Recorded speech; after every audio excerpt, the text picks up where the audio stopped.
አፍቃሪ ነኝ ብለሽ ጽፈሽ የለ ኮሜንት ላይ አፍቃሪ ነኝ አፍቃሪ ነኝ እውነት አፍቃሪ ለዛ ነው ያስገባውሽ እሺ ከትውውቃችሁ ጀምሪ እሺ እኔ የምኖረው ዱባይ ነው ኢማራት በማለት የዛሬ 3 አመት ነው የተዋወቅኩት ጓደኛዬ በፌስቡክ ነው እኛም እንዳንቺ ተዋወቅ ነው እና በፌስቡክ መጀመሪያ ሪኮስት እሱን ላከልኝ ከዛን ሪኮስት ላከልኝ ከዛን ማርያምን አዲስ ስለሆንኩ ነው እንጂ አፍቃሪ ነኝ ማርያም እንዳታሰጭኛ ብዬ ደስ ስላለኝ ነው እና ከሶስት አመት በፊት ተዋውቀን በፌስቡክ መጀመሪያ ሪኮስት ላከልኝ እሱ ነበረ ከዛን በአንድ ወራችን በአካል ተገናኘን ማለት ነው አንድ ወር ካወራን በኋላ በስልክ ከአንድ ወር በኋላ ተገናኘን እሱ የሚኖረው አቡዳቢ ነው እኔ ደግሞ ዱባይ ነበርኩኝ ከዛ ሰዎች ወደ ቱርክ በየአመቱ ይሳፈራሉ ወደ ቱርክ ሲሳፈሩ እሱም በ7 አመት ሙሉ አልወጣም ካምፓኒ ነበር የሚሰራው እና ከ7 አመት በኋላ ረፍት ወጣ ማለት ነው እኔም ለ2 ወር እሱም ለ2 ወር ቤት ተከራይቶ ጠበቀኝ ሁሉ ነገር አስተካክሎ ማለት ነው ከዛን ስንኖር 2 ወሩን ቆይተን ልክ እሱ ወደ ስራ ሊመለስ ሲል ችግር ተፈጠረና ከዛን እሱ ከስራ ወጣ ማለት ነው በሆነ ችግር ተፈጠረ ኢትዮጵያ ሊደም ዝነ ያረፈው ማለት ነው ከዛን ችግር ተፈጠረና ቀረ ከዛ በኋላ በቃ ማለት በጣም ብዙ መስዋዕትነት ከፈልን 7 አመት የሰራበት ድርጅት እንደቀልድ እንደዘው ምንም በቃ ምንም ነገር ተሳይሉት የሥራ መፈለጊያ ምንም ሳይሉት ድንገት በቃ በሆነ ተጣሉና ድንገት በቃ ካንሰልሰል አደረጉት ማለት ነው ሁሉ ነገር አበላሹበት ከዛን ማን ዋጋ ከፈለች እኔ ዋጋ ከፈልኩ ማለት ነው እኔ ወደ ስራ የተመለስኩኝ ቀጥሎ እኔ ወደ ስራ የተመለስኩ እሱ ደግሞ ለሱ በቃ እንደዚህ በቃ ተራርጠን አመት ከ6 ወር ስራ ፈቶ ተቀመጠ ከአመት ከ6 ወር በኋላ እንደገና በመከራ ተመልሶ እንደገና ወደ ስራ ገባ ማለት ነው እና አሁንም እስካሁን አብረን ያለነው አልተጋባንም እንግዲህ እግዚአብሔር ከፈቀደ ለወደፊት እንጋባለን ብዬ አስባለሁ ግን እንጋባለን ምንም አይለኝም በፊት ብዙ ነገር ይለኝ ነበር አሁን ምንም ነገር አይለኝም በቃ ብዙ ነገር በቃ አንቺም እኔም ኮንትራክት ነኝ ያለሁት አንቺም ወደዚህ ወደኔ መተሽ እንደዚህ ብዙ ነው መንጃ ፈቃድ አውጥቼ ከሱ ጋር እንድኖር ይለኝ ነበር አሁን ግን የለም ያ የሚለኝ ቃል የለም አሁን ምን ትመክሪኛለሽ አንቺ ከፈልሻቸው መስዋዕቶች ምን ናቸው እኔ ዋጋ ከፈልኩ ለምሳሌ አንድ አመት ከ6 ወር ስራ ፈቶ ሲቀመጥ ቤት ኪራይ ቀለብ በቃ አንተ እስከሚል በቃ ሙሉ ደሞዜ ለሱ ነበር እንትን የነበረው ማለት ነው ለምን ነገ አብረን እንኖራለን ነገ በቃ የኔንም ህይወት በቃ መንጃ ፈቃድ ታወጫለሽ አንቺ ወረቀት ሽጋዊ ትሆኛለሽ ከማዳም ቤት ወተሽ አብረን እንኖራለን በቃ እንጋባለን ስለሚለኝ ያንን ነበር የምጠብቅ የነበረ ማለት ነው እሱ ጥሩ ስራ ከያዘ በኋላ እስቲማይ እመቤቴ ወይስ እመቤቴ ፍቅር ትሙት እኔ ፍቅር ነው ስሜ ፍቅር እኔ ልሙት 9 አመት የዛ ሀገር ያስገባኝ እውነት እናት አለሽ እናት የለኝም ሞታብኛለች እኔም እህቴን አሳደገች እህቴን ስለሌለ የእናቴ አጥንት ሾኮን ይውጋኝ በይ የእናቴ አጥንት ሾኮን ይውጋኝ እኔ አልዋሽም ማርያምን ነው የምልሽ ምንም አልዋሽም አመት ከ6 ይቀሪ በለኝ ጌታዬ አመት ከ6 ወር የቤት ኪራይ እየከፈልሽ ቀለብ እየቻልሽ የአመት ከ6 ወር ደሞዝሽ ቀጥታ ለሱ ነው የወጣው ይሄ በቃ ለሱ ነው ምንም የለኝም ግን እግዚአብሔር ይመስገን እኔ ምንም የተጎዳሁት ነገር የለም እሱን ቃሉን ባይጠብቅም እኔ ማድረግ ያለብኝ ነገር አድርጌያለሁ እኔ ምን አረገ ገና እኮ ነው ሰውዬው አብሮሽ ነው አይደል እስካሁን ድረስ ምን አረገ ትቶሽ ሄደ አዎ አብሮን ያለነው ግን ምንም ቃሉን አልፈጸመም አለ ላግባሽ አይለኝም እንጂ አለ አይደል ያልሽው አለ እኮ አለ ግን ሌላ ሴት ፕሮፖዛል ማቅረብ ነበረበት በቃ እንጋባ ማለት ነበረበት ቤተሰቦቹን ማስተዋወቅ ነበረበት እሱ ሰውዬው የነበረው ነው አላደረገም ያዝ ይፈልጋል ቆይ ስንት ጊዜ ሆናችሁ በፍቅር አሁን ሰኔ ቢመጣ 4ኛ አመታችን እንይዛለን 4 አመት በ4 አመት ውስጥ የአመት ከ6 ወር ደሞዝ ብቻ ነው የበላው ያንቺ የአመት ከ6 ወር ደሞዝሽን ብቻ ነው የበላው በቃ አዎ እሺ አንቺ ኮንትራት ቤት ነሽ። እሱ ምንድን ነው የሚሰራው? በፊት ካምፓኒ ነበር የሚሰራው። አሁንም ከዛ ወጥቶ እንዲሁ ካምፓኒ ነው የገባው። በርግጥ ምንም አይሰራም። ኢጃዛ ቤት ነው ቁጭ ብሎ። አንቺ የቤት ኪራይ ትከፍያለሽ፣ አንቺ ቀለብ ትችያለሽ፣ እሱ ቁጭ ብሏል። አዎ ቆንጆ ነው። ቆንጆስ ቆንጆ ነበር። እንወጋለሁ። ቁመናውስ እንዴት ነው? አይ ሀውዬ እሱን አይቼ መስሎኝ ማለት በርግጥ ምንም በርግጥ ታማኝ ነው አሉ ብዙ አሉ በዙሪያው በጣም ነው ታማኝ ነው። ስለ ታማኝነቱ የጠየቀሽ የለም። እኔ ስለ መልኩ ነው የጠየኩሽ። ስራ ነው የለው ቁንጅና አለው። ቁጭ አድርገሽ ጀራብኝ ቤት ታይጥፍ ያለሽ ምግብ ትቀልቢዋለሽ። ሰውየው እያማረበት እየፋፋ እንደ አራስ እንደ ቦምቦሊኖ ፊቱ እየቀላ እየፋፋልሽ ይመጣልሻል። ግን ማሏሽሽ ነገር ቦታ ገዝቼ ወደ 200 ሺህ ብር ሰጥቶኛል። በርግጥ ያው ብር አይደለም ብዬ ነው እኔ ካረኩት። ብር እኔ ካረኩለት ምንም አይደለም ብዬ ነው እንጂ ደሞዝሽ 200 ሺህ ብር አገዘኛል። አንቺ ደሞዝሽ ስንት ነው? 6 ግን እስከ 2000 ብር አገኛለሁ። የሚሰጡኝ አለ የሚሰጡኝ በየቀኑ የሆነ እንግዳ ሲመጣ ምናምን ከካናዳ ሲመጣ ይሰጡኛል። ስትረስ እየለቀቅሽብን ነው። አፍቃሪ ብለሽ ገብተሽ ጭንቀት ለቀቅሽብን። አንዴ ዝም በይ። እንደ ኮምፒውተር ጥሩ ነው የምታወሪው። 1600 ነው ደሞዝ። ችግር የለም ደሞዝሽ የአመት ከ6 ወር ማለት ሲባዛ ወይ 12 ወር 6 ወር እና 12 18 ወር 1600 ድርሃም ሲባዛ በ18 ወር ማለት በድርሃም 28800 ድርሃም ነው። ሲባዛ በኢትዮጵያ አንቺ 1 ሚሊዮን 152,000 ብር ነው ለሱ ያወጣሽው። እሱ ደግሞ ለአንቺ 200,000 ብር አውጥቷል። ማይነስ 200,000። ስለዚህ አንቺ ለሱ 952,000 ብር አውጥተሻል። 1 ሚሊዮን ሊሞላ 48,000 ብር ብቻ የጎደለው ብር አንቺ ለሱ አውጥተሻል። እሱ ያወጣው ናቲንግ ነው ለአንቺ። ግን አንቺ መዳም ቤት እየሰራሽ እንዴት ትገናኛላችሁ? ኢጃዛ የለሽም ማለት ኮንትራት ነሽ። እና እንዴት ትገናኛላችሁ? እወጣለሁ በየወሩ በየ2 ወሩ እወጣለሁ። ጥሩ ናቸው ቤትሽ። በየ2 ወሩ እንትን ከሰጡሽ ኢጃዛ ከሰጡሽ ስለቆየው አዲስ አይደለም እዚህ ቤት ቆይቻለሁ። ለዛ በቃ ታውቃለኝ ያውቃሉ። የቆይቻለሁ እዚህ ቤት 6 አመት ስለቆየው 6 አመት እዚህ ቤት። ጥሩ ናቸው ማሻአላ። በወር አንዴ ስትወጡ ግንኙነት ስታደርጉ እርግዝና እንዳይፈጠር የምታደርጊው ጥንቃቄ አለ? ጥንቃቄማ አደርጋለሁ እንጂ። ያስሚን ኪኒን ገዝተሽ እየዋጥሽ ነው?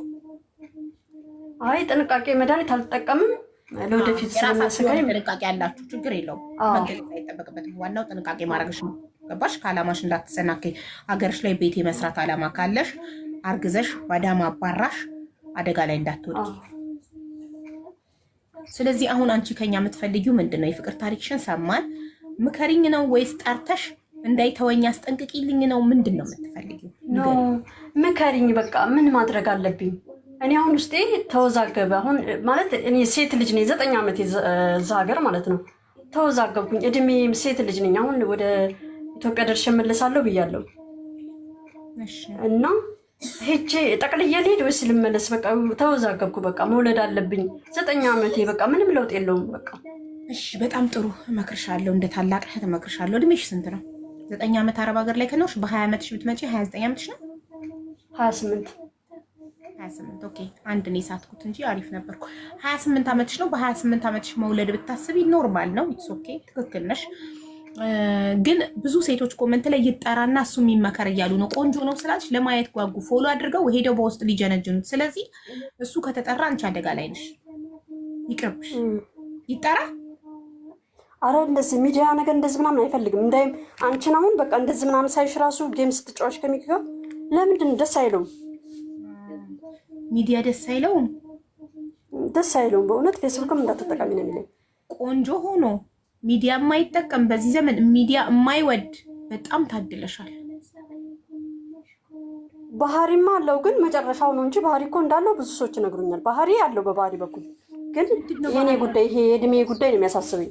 የራሴ ጉዳይ እንጂ ስለሱ አይደለም። ስለ መልኩ ምናምን አይደለም። ምንድነው ባህሪ ያለው? አማርኛሽ አልገባኝ። ባህሪ አለው ማለት ጸባይ ያለው ነው? ጥሩ ነው ማለት ነው? አዎ ጸባይ በጣም አለው። ጸባይ ያለው በ4 ዓመት ውስጥ አንዴ ማስቀይሞሽ አያውቅም ነው ማለት? ክፉ ቃል ተናግሮሽ የንቀት ቃል ተናግሮሽ አያውቅም? በፍጹም። እና ቲክቶክ አይጠቀምም እያልሽኝ ነው? ይጠቀማል ግን የሚጠቀም አይፈልግም። እሱ ጌም ምናምን በጣም በብዛት ጌም ነው የሚጠቀም። ያ ያልኩ ጌም ላይ ነው የማየው ብዙ ጊዜ ጌም በጣም ይጠቀማል። ጌም ይወዳል፣ ኳስ ይወዳል በቃ እና ስራ ነው። ጥሩ፣ በጣም ጥሩ።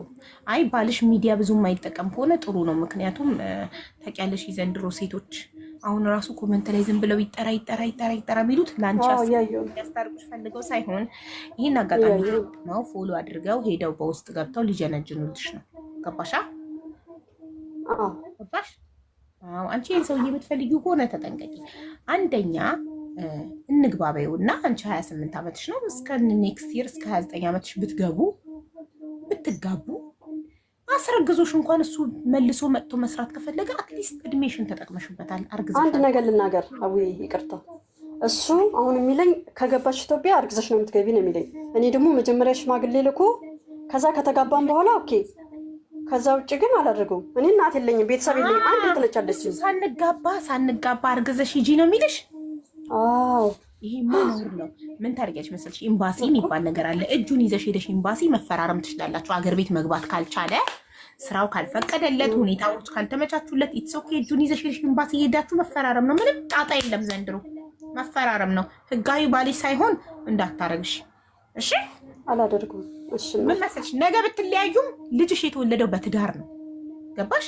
ሀቡዬ እኔ አውቀዋለሁ። እኔ ያለ እናት እኔ እናቴን ካጣሁት 19 ዓመቴ ያለ እናት ያለ አባት ያደግኩ ነኝ። አውቀዋለሁ። እኔ ለእሷ ጋር የከፈልኩለትም ማንም በሌለ ሰዓት ብዙ ማለት በችግሬ ጊዜ አብሮኝ ነበረ ማለት አሞዬ በነበረ ሰዓት ብዙ መስዋዕትነት ከፍሎልኛል። በገንዘብ ሳይሆን መስዋዕትነት ስለከፈለልኝ ያ ነው። አይክደኝም። ነገ ጠዋት በቃ የክፉ ቀኔ ነው ምናምን ብዬ ነው ሼም ይዞኝ እንዴት በስራ ባለው ሰዓት ታውቂው በሌለው ሰዓት እንዴት ተዋለው ብዬ ያ ነገር ነው ያሰረኝ። አንድ ግን ያልተዋጠልኝ ነገር በፌስቡክ ተዋውቃችሁ ሚዲያ ብዙ ተጠቃሚ አይደለም ማለት። ፌስቡክ አለው ኦንላይን ራሱ አንዳንዴ ሳይው ድርጅቱ የሚለቀውን ነገር ምናምን አለው እኮ ፌስቡክ ግን ከብን ያደርገው አይፈልግም። ፖስት አድርገሽ በቃ አግኝቻለሁ አንድ ሰጥቶኛል። የለም በቃ ፖስት አድርገሽው ታውቂያለሽ? ፕሮፋይልሽ አድርገሽው ታውቂያለሽ? ኖ አድርጌ አላውቅም። ታዲያ 4 ዓመት ሙሉ አብረሹ ስተኝ በየወሩ ጃዛ እየወጣሽ አብረሹ ስተኝ የዓመት ከ6 ወር ደሞዝሽን በኢትዮጵያ 1 ሚሊዮን ብር ስትሰጪ ይሄ ሰውዬ ሌላ ሴት አለች የለችም የሚለው ነገር ሳታረጋግጭ ነው እንደገባሽበት። ፖስት ሳታደርጊ ፕሮፋይል ሳታደርጊ ሌላ ሴት አለች የለችም። አሁን ከዚህ እንደወረድሽ ቴጂና ፎቶውን ፕሮፋይልሽ ታደርጊያለሽ። የቲክቶክ ፕሮፋይልሽ፣ ቴሌግራም፣ ኢሞ፣ ፌስቡክ፣ ኢንስታግራም አለ በሚባል ሶሻል ሚዲያ ሁሉ ፖስት አድርገሽ የኔ ፍቅር ብለሽ ትጽፊበታለሽ። ማለት ይሄን ያህል መስዋዕትነት ከፍዬ የሆነ ነገር ቢፈጠርስ አስበሽዋል ምን እንደሚሰበር?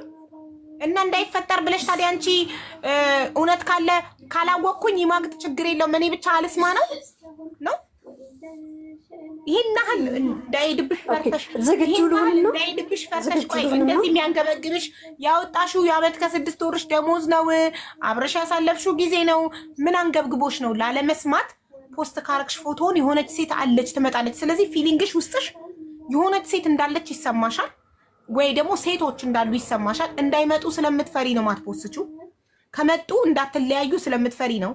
አንዳንድ ፈሪ ሴቶች አላችሁ፣ ባሎቻችሁ ወይም ፍቅረኞቻችሁ እየማገጡ እንደሆነ አውቃችሁ ፊት ለፊት ላለመጋፈጥ ከጠየቅኩት ይተወኛል፣ ይቺ ምንድናት ብዬ ከጠየቅኩት ይተወኛል ብላችሁ ዝም ብላችሁ አብራችሁ የምትቀጥሉ ይሄ ምን ይባላል? እሱን ላለማጣት ራስን ማስቀየም፣ ራስን ማታለል፣ ራስን መካድ ይባላል። ሌላውን ላለማጣት ራስን ማስቀየም፣ እሱን ላለማጣት ራስሽን ማስቀየም፣ እሱን ስትይ ራስሽን ማጣት። ከራስ በላይ ደግሞ ነፋስ እናቴ። ያለመንሽበት ነገር ላይ ከምትቆይ እሱን የማጣቱ መቃጠል፣ የናፍቆቱ መቃጠል፣ እልሁ መንገብገቡን ብለሽ አንቺ ራስሽን ከምታታይ ጥንቅር ይበል ይሄድና አልቅሽ፣ እያለቀሽ ኑሪ። ምን ችግር አለ? ህይወት እኮ ደስታ ብቻ አይደለችም። ማዘንም መደሰትም እዚህ ምድር ላይ ያለ ነገር ነው። ግዴታ ሁሌ ደስተኛ ሆነን መኖር የለብንም። ሀዘንንም ማጣጣም አለብን። እንደ ደስታ መኖር አለብን። ሀዘንንም ደስታን እንደምንኖራት ሀዘንንም ኖረን ታመን አልቅሰን አዝነን ማለፍ አለብን። ያቺን ሀዘን መሸሻ አያስፈልግም። ተጋፈጩ። አሁን እንደወረድ ፎቶን ፕሮፋይል አድርጊ አለ በምትጠቀሚ ሶሻል ሚዲያ ሁሉ ፎቶን ፕሮፋይል አድርጊ። የመጣችሁትም ታግል አድርገው እንደው ማለት ይለይለት እስከመቼ ታረጊያለሽ? አዎ ሞራሏን አመጣሁት ባንዴ። ታጉ ምን ያገባሽ ከታጉ? እሱን ታግ አታርጊ አንቺ። ግን ታግ ካረግሽው ፌስቡክ ላይ የእሱ ፍሬንዶች ያሉ ጎበዝ። አዎ ባይኖሩስ እኔ ጋር ካልኖሩስ ድንገት የስ ካልደፈረሰ አይጠራም። እናቴ ትሙት። ታግ አርጊው ይምጡ። እሺ ግን አልተዘጋጀውም። እኔ እንጃ መቼም ወንድ ልጅ የምቀርብ አይመስለኝም ስልሽ ዋጋ ከፍዬበታለሁ ጊዜ ሴትዮ ጀግኝ እንጂ ምን ሆነሽ ነው አሁን? ሞራልሽ መጥቶ ራስሽ እንደውም ታግ ላድርገው ምናምን ብለሽ አልነበር እንዴ? ባንዴ ትቀዘቅሻለሽ፣ ትሞቂያለሽ። ተነሺ አሁኑኑ ደምሽ ሳይበርድ ተነስተሽ ሄደሽ እያንዳንዱ ሶሻል ሚዲያ ላይ ታግ አድርገሽ ፖስት አድርጊና የመጣው ይምጣ። ሞትና መለያየት አንዴ ነው። አለቅ ያበጠ ይፈንዳ። ተነሺ ሂጂ አሁን። አመሰግናለሁ። አመሰግናለሁ። መልካም ጾም ይሁንልሽ። የውሸት ህይወት ከመኖር በነገራችን ላይ ስትከፍቺ ጀምረሽ እስከ ማታ ነው የምከታተልሽ። ልብስም ክችንም ሆኜ ስራ እየሰራሁ በእውነት ኤርፎን አድርጌ ቀን ሙሉ ስከታተልሽ። አንቺን ካገኘሽ በኋላ እንዴት እንደተቀየርኩ አትጠይቂኝ። አመሰግናለሁ። ኖር ይለን ተቀይረሽ መተሽ ትመሰክሪያለሽ። ሄደሽ አፈንጂ በቃ እሺ። እናት ምን መሰለሽ ታስገብኛለሽ፣ እናገራለሁ። ከመኖር የውሸት ህይወት ከመኖር የውሸት ደስታን ከመኖር የእውነት ሀዘን ይሻላል። ከውሸት ጓደኛ ብቸኝነት ይሻላል። ገባሻ? ያንቺ ካልሆነ መሄዱ አይቀርም። ስለዚህ ካሁኑ አፈንጂው ሄደሽ ፎቶን ፕሮፋይል አድርጊ ሂጂ። እሺ የኔ እናት እድሜ ይስጥሽ። እሺ አሚን። ደህና አደረግሽ። ታመሰግንኛለሽ። ሀቁ ሲወጣ ከዚህ ነገር ስትጸጂ በደንብ አድርገሽ ታመሰግንኛለሽ። ይሄ ሰው ሴቶች ካሉ እየማገጠ ከሆነ ይፈነዳል። ትዳር ሳትገቢ ልጆች ሳትወልጂ ካሁኑ ታውቂያለሽ፣ ቁርጥሽን ታውቂያለሽ።